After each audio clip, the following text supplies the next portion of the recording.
When you had to tackle LGBT issues as Mufti, had you been Mufti for very long at that time? I became the Mufti in 2020. We had the global pandemic to deal with. It's a whole host of unprecedented issues, questions and challenges. Thereafter, we had the issue of the fatwa on tudung for nurses, and then we had LGBT, so very difficult, multi-dimensional issues in a very short span of time. Some very hefty things very early on in your position. Yeah, and I think the theme that underpins many of these issues is how do we keep the society and the community together and intact, to keep it cohesive. And I think these are the kind of issues that if we're not dealing with it in the right ways and with the right mind, society can break up. You've said that LGBT issues shouldn't be seen as black and white. What did you mean by that? I think the LGBT issue, and increasingly a lot of social issues that we deal with, are multidimensional. There is the social aspect, which I think is a very critical part of the debate and discussion, the impact on individuals, on families, on society as a whole, and also for communities and between communities.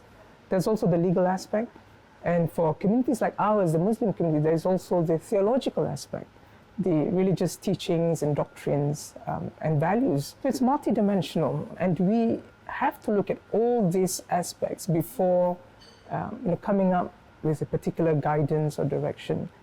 And I think it's also a very highly emotional issue. It's very highly emotive, because we're dealing with people's lives, with people's values, beliefs, aspirations, struggles. I think however and whatever people feel about it, that feeling is quite visceral. It's a very personal view. So people tend to take very strong positions on this, and you could be on either side of the debate. And I think a sensible and a responsible religious guidance and leadership has to take into account all these nuances and complexities and considerations. So it's not black and white. But there are people who will say that it is black and white because they would consider it a sin. If we focus on the theological aspect to it, there is the question of sin, but there is also the question of compassion, question of empathy, the values that go along with certain religious positions. How do you balance that?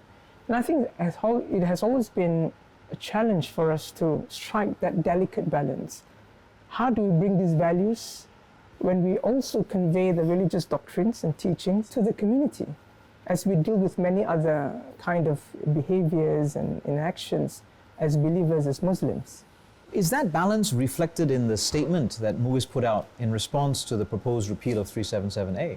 The position that we put forth, I think, is a first attempt at trying to really grapple with those complexities, trying to put a clear religious doctrine insofar as what Islam feels about homosexuality, at the same time recognizing there are those other aspects and dimensions of the issue.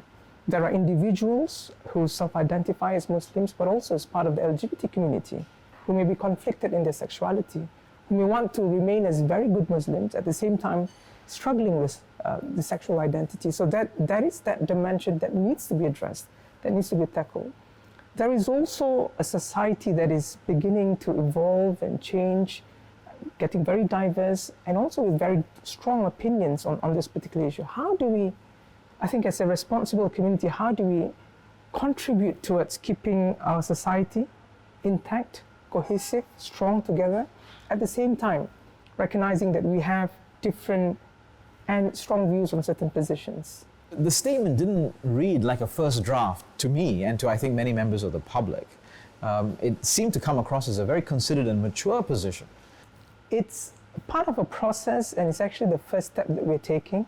It took us quite long, several months, because we had to consult quite a wide range of religious teachers, leaders, the Asatiza, the religious fraternity, to hear their different voices and opinions on this issue. And a lot of us grappled with the essence of what we're dealing with. It's quite new, especially for our community, in dealing with LGBT issues more openly, talking about it in a more open way, considering that there are individuals within our community that self-identify.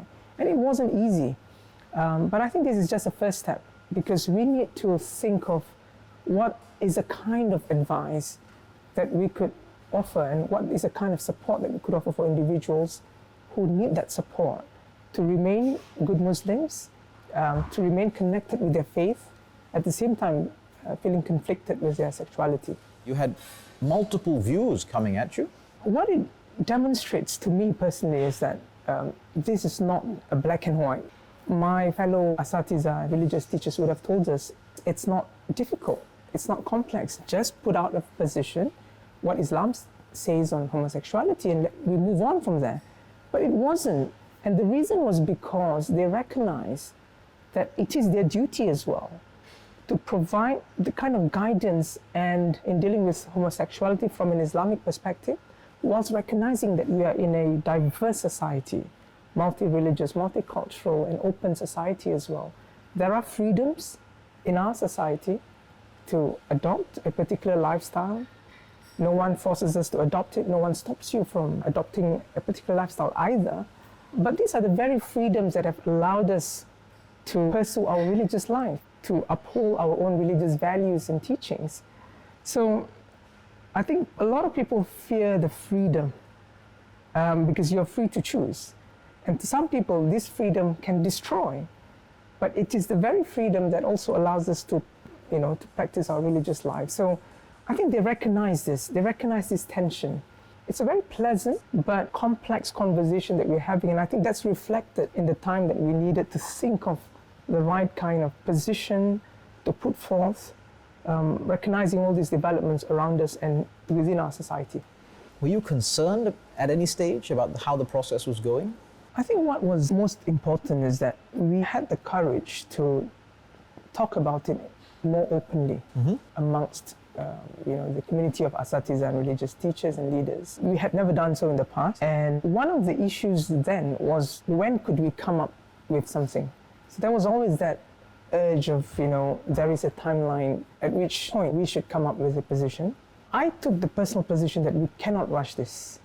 And one of the very important principles for me in dealing with a lot of the issues which are very complex, I think, is to give it enough thought, to consult enough people to hear the different voices before we come up with any position.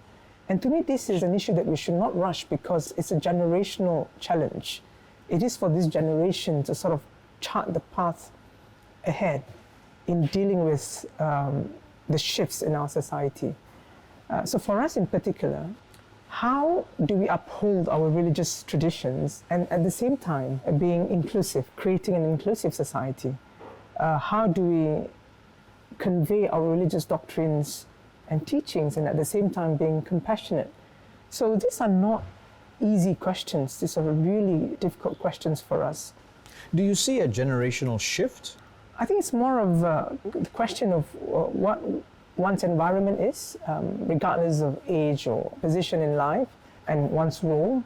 I think there are families who are very open in terms of discussing difficult issues and are willing to take in very diverse perspectives from the young, from the old, and from other backgrounds. And I think our society has also shifted, has changed with education, with technology, with empowerment, and all these inform the views that one may have on many issues. So certainly we begin to see some shifts.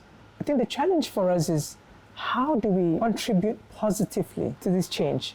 There is an assumption that religions, in particular if you look at Islam, is anti-change or anti-modernity. It's always a counter-current to progress and modernization. And I think that's a very inaccurate view of Islam as a faith. We have always taken the position that we should contribute to this conversation in a very constructive way, because modernization is a process. Being an inclusive society is a process. What form it takes, how it turns out eventually, how our society turns out eventually, is a process of constant negotiations.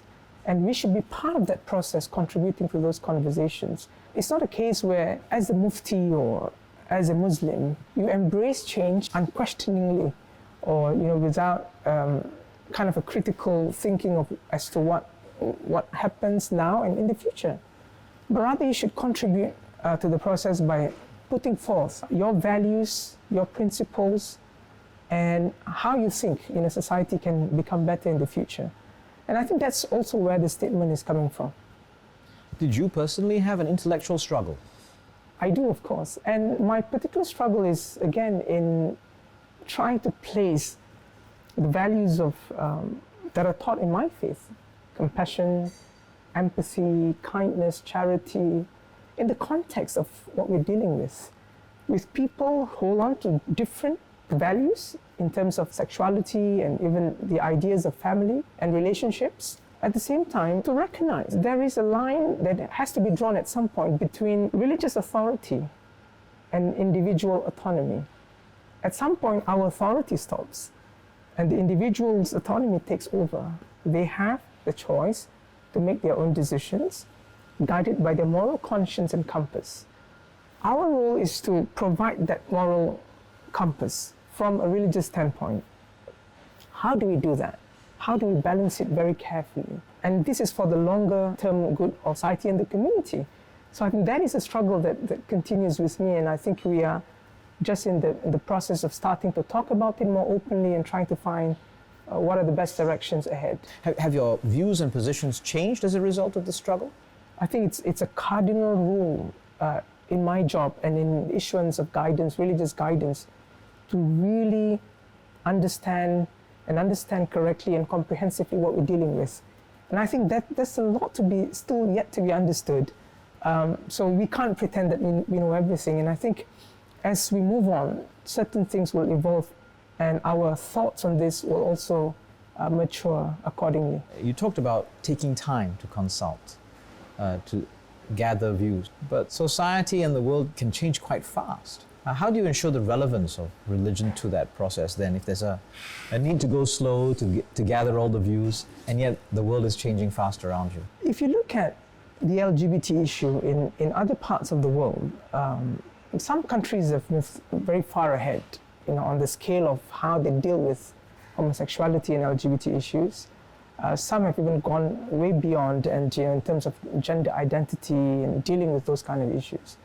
But at the same time, you also see that in those kind of societies, the discourse is getting a lot more complicated.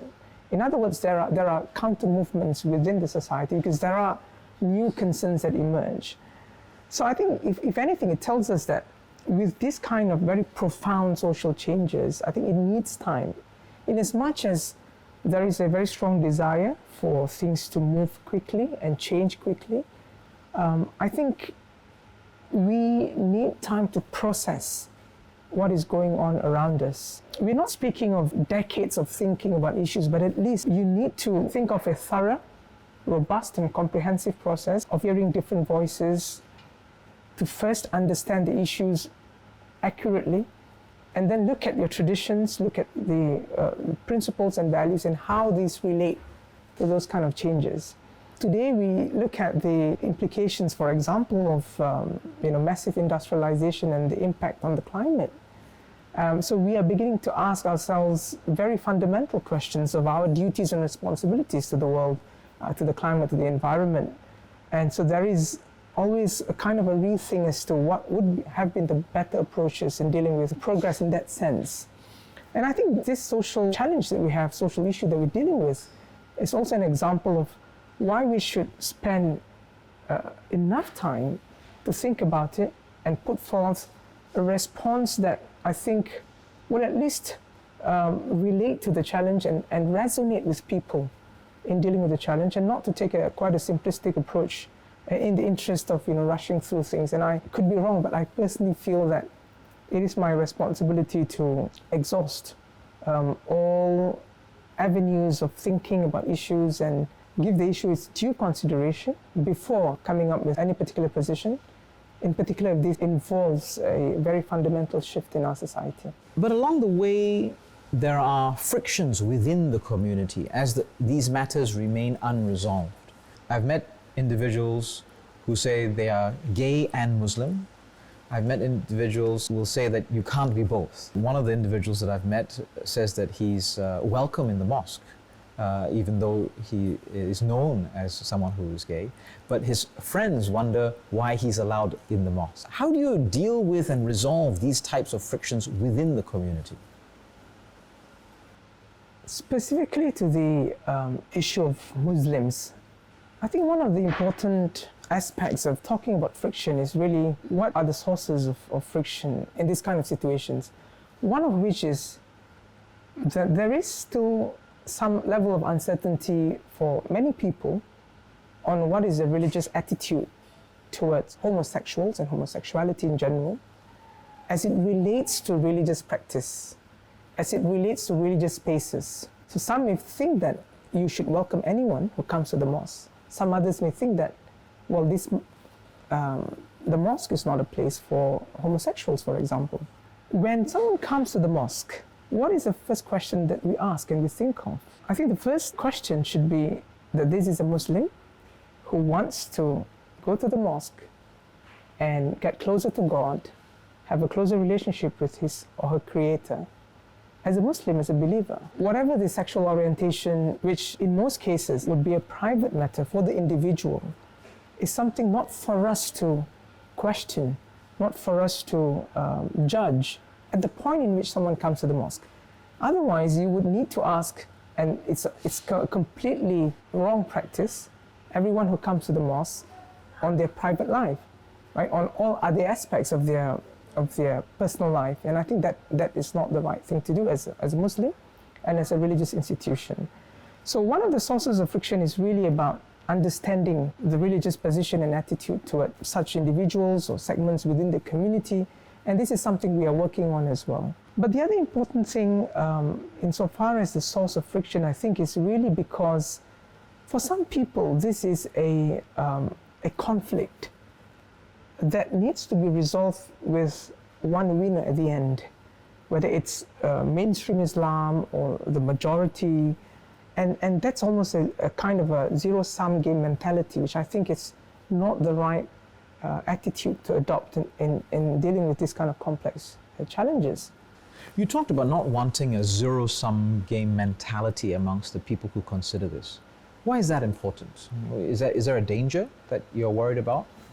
I think it's because we recognize that for some individuals there have been accounts of their personal struggles, of abuse, of ridicule, of rejection that has led to various types of harm that they have been through and put through. Because they're LGBT? Because they're LGBT. But there's also the very genuine fear and concern and anxiety within the larger segment of the community insofar as what the future will look like. We share this fear and anxiety, but we're also aware of the hurt and pain that people have gone through. And I don't think, and especially in our religious institutions, that our role or what we do should exacerbate that hurt and pain and prolong it. Our role is to find ways for people to heal, for that hurt and pain to heal. So if you have a winner, then you have someone who will basically, be happy with an outcome in which LGBT individuals, for example, are not allowed to come to the mosque. But then it destroys their faith, it destroys their identity as Muslims, and vice versa as well. So I think we need to find ways in which we can meet in between, and recognizing that there are aspects of the faith that are very personal and private, but there are aspects of the faith that are public. And it's about managing this, which we have to look into very carefully and find ways. And that would be the next steps that we will need to think of. In parts of the world and in other communities, as this matter has been dealt with, one of the concerns is about a backlash from the attempt to be inclusive. Was that a concern you had? I think certainly. Again, depending on how people understand these issues and what opinion they hold, and these opinions, I suspect, are held very dearly and strongly and deeply by people. I think they would be angry and terrified with a position that is deemed to be very inclusive, very open and tolerant. I've been personally accused of not fulfilling my duty as a Mufti. Is that how they see you?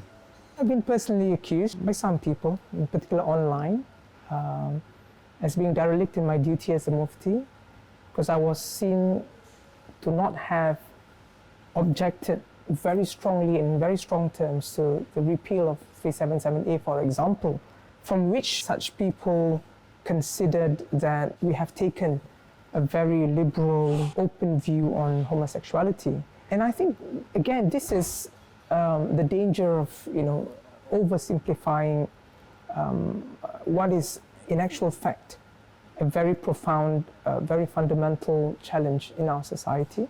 So we have put forth a very nuanced position, and I think it's important that we continue to convey our views in a cool-headed, rational, calm, and civil way to government, to the rest of society. We've put forth our religious position on the matter, which is very clear, but at the same time we recognize that we have to look at social change, especially in the context of Singapore, very open, a multi-cultural, diverse society. So it sounds like there are groups that want you to have a very simple guidance, black or white, right or wrong, reduce everything down to a single question. But you don't see that as your duty. Because it doesn't help. Why not?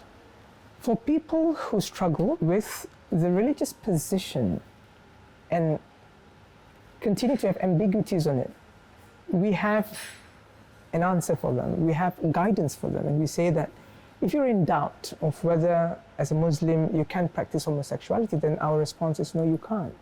But we're not just dealing with that religious position for individuals who have queries on whether you could practice homosexuality. The issue that we're dealing with is what's happening in society, and how do we then engage with and relate to the diverse type of individuals in our society. And I think that is a lot more complex question to deal with. What do you see then as the duty of the Mufti in dealing with this diversity in society and within the community? I think the Mufti has to help the community navigate these changes and challenges. And navigating is not a straightforward position, because our voice is being heard by very different groups of people. There are LGBT individuals, the wider LGBT community, there are LGBT Muslims, there are the Muslims who want to practice their beliefs and principles and values of the faith. And within that large group, you have people with very different opinions and positions on this. So we don't want the community and the society to break up because of these different attitudes towards the LGBT issue, and not especially because of religion and what the faith says. So my duty is to help them see the broader picture, to recognize where we are in terms of the religious doctrine and the theological position, but at the same time, bringing in those values of the faith to help you remain confident as a Muslim in facing these challenges, and not to fear the freedom and choices that people may have. Because for us, what is the most instructive thing is that moral compass within, the moral conscience as a Muslim. What are your principles and your values? Even if you are an LGBT individual and you're a Muslim, how does that moral compass work so that you can continue to be faithful?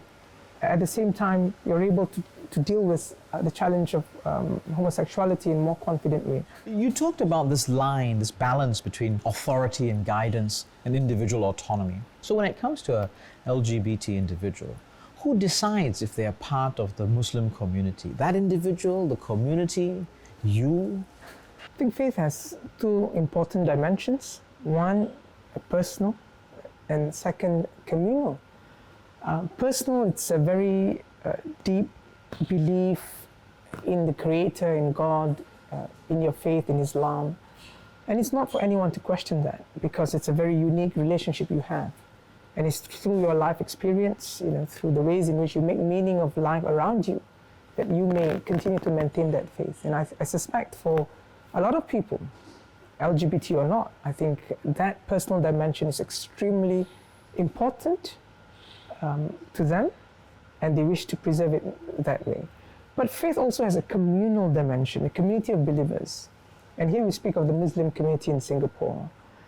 And insofar as practices that concern the community, places of communal gathering like the mosque, for example, certainly there are certain expectations of what can be done, what cannot be done, and what can be taught and preached, etc., that we have to provide the guidelines, and that's where my duty is.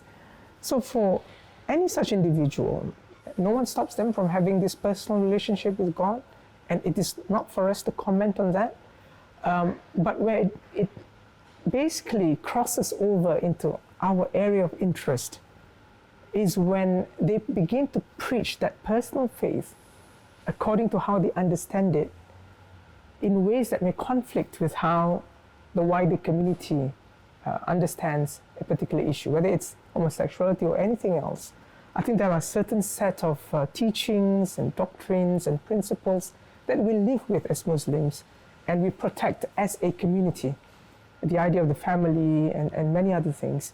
So when it comes to that, I think we need to draw the line, and that's where authority comes in to ensure that the community remains intact. Because otherwise you will have a situation of extreme, diverse and clashing opinions that may only break up that community, that may only create a certain level of chaos that could lead to a lot of tensions and conflicts and misunderstandings. So again, striking that balance between personal and communal. And I think a lot of people understand this. What they're appealing to is that do not judge me on my personal belief and therefore exclude me from a faith of which they strongly identify with. And I think our role is to really help everyone navigate this. It sounds to me like your priority in this matter is holding the whole community together with all the diversity of views that may have, that you want to bring everyone together on a journey, and you accept that there are going to be differences of opinion within the community. Well, I learned from history that there have been so many episodes in Islamic history of the Muslim community breaking up because of differences of opinions.